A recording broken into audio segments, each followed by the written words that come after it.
overall. That all said, I want to know what you think about the State of the Union and the responses. So we go back to the phone calls, 1-888-589-8840. Let's go to the great state of North Dakota. They're pumping out a lot of oil. Bill, welcome. Yeah, hello there. Hi. I've never called here before, and but I listen to your program, and I thank God for American Family Radio. And thank God we still have a voice here in our country that was made to follow the God of the Bible. You asked about our favorite parts of and worst parts of the State of the Union message, correct? Yeah, one or both.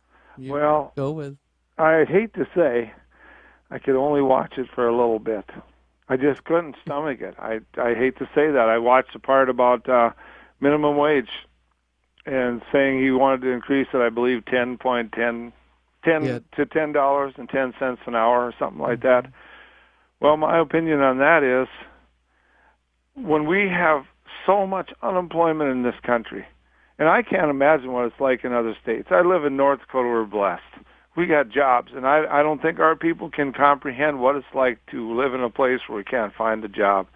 And it sounds like that's a lot of America right now. That, to me, seems like the very worst time you'd ever want to raise minimum wage, because if you raise minimum wage, wouldn't that equal loss of more jobs? Yes, it does, because you're pricing out labor and low-skill labor and the introduction of the job, yeah. And that's all I could listen to. I just didn't have the stomach. Now tell me something, anymore. Bill. When you hear it, here's what happens to me. Like with the foreign policy really gets me because I don't think it gets a lot of play until an awful event happens, and then people start pointing fingers and say, why didn't we do something? And it's so misrepresented in so many different ways by both the left and the right, quite frankly. So I always think about people talking about how they care about the soldier, and I think, well, if you care about the soldier, then you're very clear about your mission, you talk about victory, and you do everything possible to make sure that happens. Otherwise, you don't put them in harm's way in the first place. That said, was it more of just, I'm done, or was there a hint of anger in the response to the part you did see? It was just so wrong. It's like somebody coming up to me and trying to tell me a bunch of baloney. I get offended by somebody insulting my intelligence. And even though I don't know the man, I wanted to make another comment because I don't want to take too much of your time.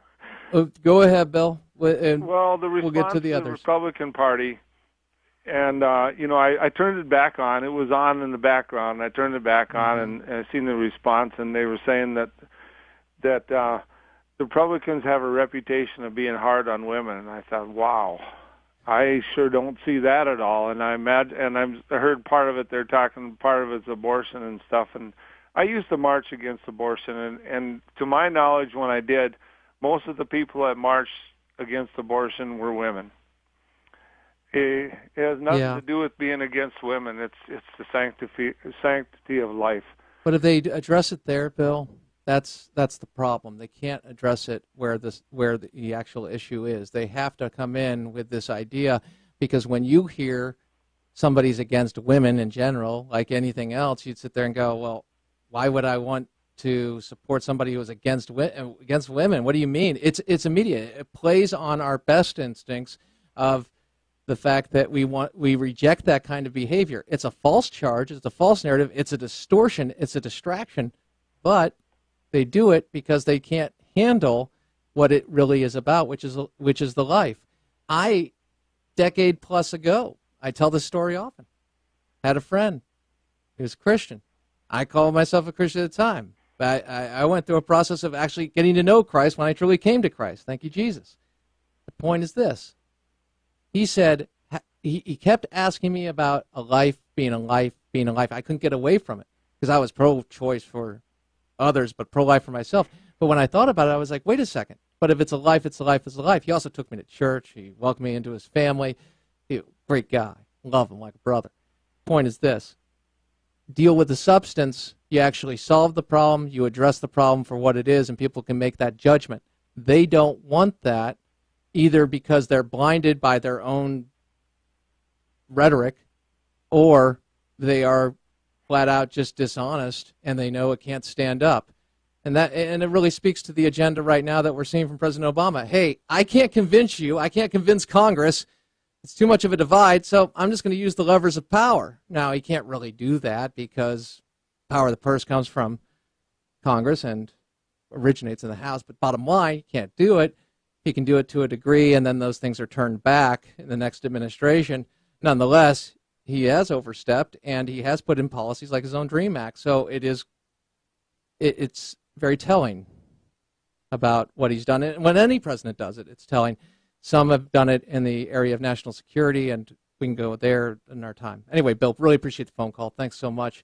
Jeremiah in Texas, 1-888-589-8840. Jeremiah, your thoughts on the State of the Union and the responses to the State of the Union.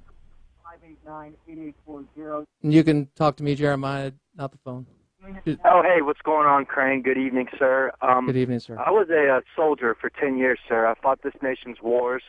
Thank you. I saw some of my friends, fall under the flag, fighting for, our way of life and the American way of life.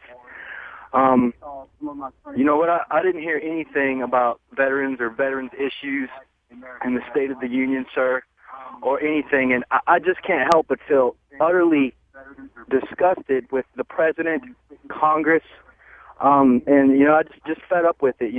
They want to talk about entitlement and stuff. Well, you talk about, less than 0.5% bearing all of the blood and the butcher bill for this country. What are we supposed to do, Crane? I'll leave you at that.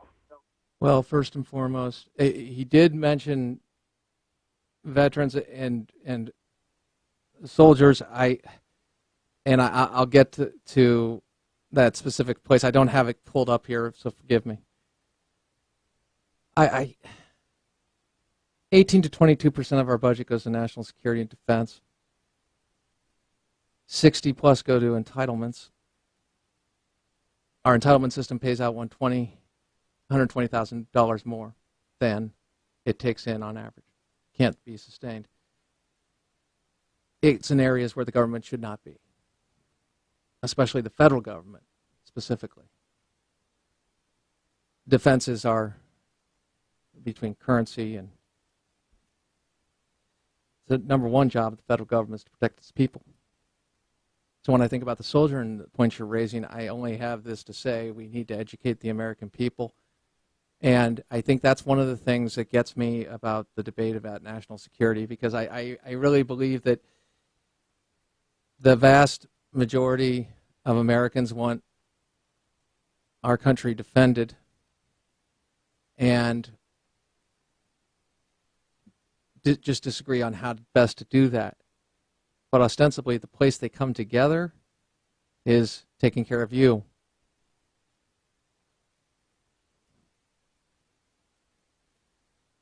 Sir, I don't really have an answer for you, other than to say that I believe that veterans should be first in line for any benefit. And I've even heard Paul Ryan defend it, and I got that defense, and then I heard the other side of the story regarding the latest budget, and I oppose, obviously, what Ryan and the cuts, because we talked to the people concerned, Veterans for America, and we got the rest of the story, and that's what happens. You get the rest of the story. I think that when we talk about our national security, first and foremost, it is the people that are serving. And when we make our decisions, we have an obligation to put them first. We also have an obligation to explain what our country has been, what it is, and what it will be in the future. And our military has been the greatest liberating force known to mankind. And we should always honor them first. Now, people who classify me as a neocon endgamer, kind of almost a contradiction there. I believe in winning wars. I believe that when we do put troops in harm's way, we better have a path to victory and make sure that we achieve that victory by giving the resources and also talking to the American people about what they do day in and day out. As long as troops are in harm's way, there should be a Friday press conference from our Commander-in-Chief answering questions about those troops in harm's way, what we are fighting for and what we are doing. Pardon me, I know I took a while to answer that question and not answer that question. I just want you to know that I pray for each and every one of you who has served and continue to serve, and I thank you with everything I have. Thank you very much.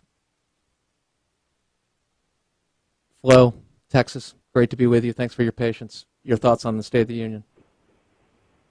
Go ahead. Hello, Graham. Crane, yes. Crane, right. I'm sorry. No problem. I just want to thank you for your program. I agree with you on everything that you say. I mean, you are a true American. I didn't watch the State of the Union because I couldn't bear to listen to Obama with his lies. I don't believe anything he has to say on any points that he makes about the minimum wage, anything. And I get so angry. It just upsets me. Yeah, Flo, one, I thank you. Very nice. And when you do disagree with me, please tell me. And you can always call in, and we may have our disagreements, but I'm honored that you listen to the show, and what a very nice blessing it is to have you. I think there are times I speak to the idea, and now I feel like I need my good friend Pastor Aaron Free with me, because I kind of get in these modes where I go, okay, Aaron, biblically, scripturally, where do I go with this and the anger? And I know what it says in Proverbs, and be slow to anger and not make it about President Obama, the person, and it's not. But when the President of the United States, again, not the person, but the President of the United States, as the man holding the office, or woman someday, when they're not telling you the truth, and when you have a press corps that's defending them or lying by omission for them, it's very frustrating. And the good news is that I think it's good to feel. We don't go by our feelings, but we go and we see the record and we say, why does this offend us? Because it's not true and it's hurting people. So that gets people involved, engaged, and the best thing we can do, and a lot of times I just have to pray for myself on this one, I know my wife and family do for me, is to be salt and light and speak truth and love. Loving doesn't always mean doesn't mean lying. It means being direct at times and even confrontational, but respectful. I'll work on that, as always. Crane Durham's Nothing But Truth, AFR Talk.